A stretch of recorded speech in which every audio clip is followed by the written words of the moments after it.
Hello students, welcome to class of science.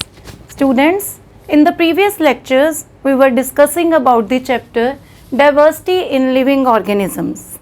In that we discussed the wide variety of living organisms and we classified them into 5 kingdoms that were Protista, Monera and fungi, Plantae and Animalia. We discussed about the 4 kingdoms and today we are going to start with the another last kingdom, that is kingdom Animalia. First of all, we will discuss about the basic features of this phylum. The organisms belong to this phylum are multicellular. The functions in their body are performed by many cells. They are not unicellular, they are multicellular. They contain many cells to perform the various functions. Second is they are heterotrophic. They are dependent on others for their feeding habits. They cannot make their own food like the green plants. So they are known as heterotrophic. In them, this cell wall is absent. Right students? The cell wall is absent but the plasma membrane is present. Plasma membrane is present.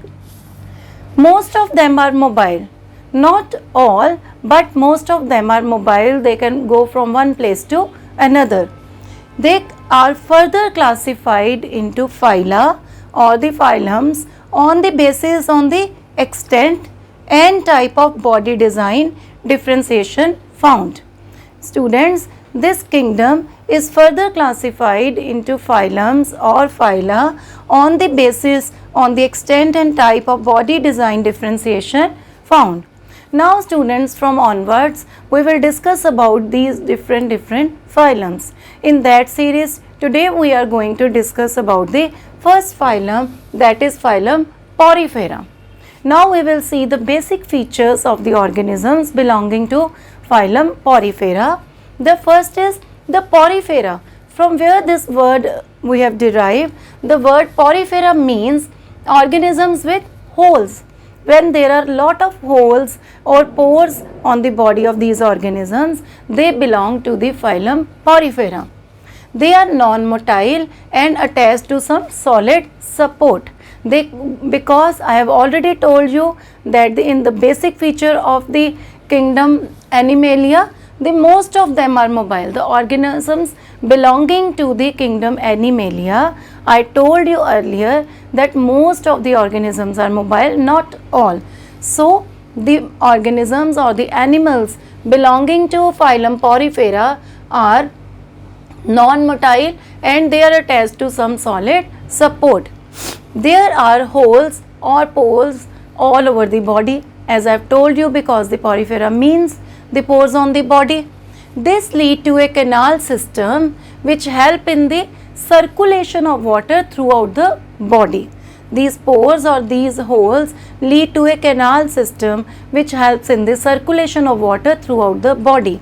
They are covered with a hard outside layer or skeleton, right? And they have, the animals belonging to the phylum Porifera have very minimal differentiation and division into tissues. They are very minimal differentiation. They are commonly called sponges. You all know about the sponges. They have pores or holes in their body and they are mostly found in marine habitats. They are mostly found in marine habitats.